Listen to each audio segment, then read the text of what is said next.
Built in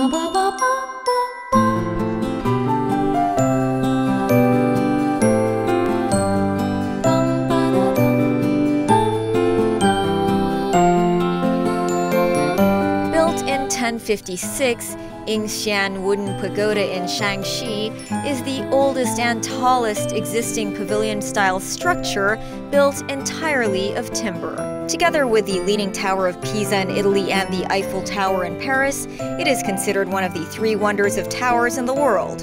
Also called the Sakyamuni Pagoda of the Fogong Temple, the Yingxian Wooden Pagoda has a complex structure. Octagonal in shape, it appears to have 5 floors from the outside, but actually has hidden floors inside, making a total of 9 floors. Inheriting the design styles of the Han and Tang dynasties, the pagoda uses the arched-dome design system with poles, beams, and columns blending into an integrated structure. The architecture of the Yingxian Wooden Pagoda is so unique that even today's technology, it wouldn't be easy to replicate. Since the 1970s, various methods for repair have been discussed. Wind and rain erosion have caused the pagoda serious problems, including slanting and structural compression. The country is now conducting extensive renovation work, looking to preserve this ancient building of great historical, religious, and artistic value.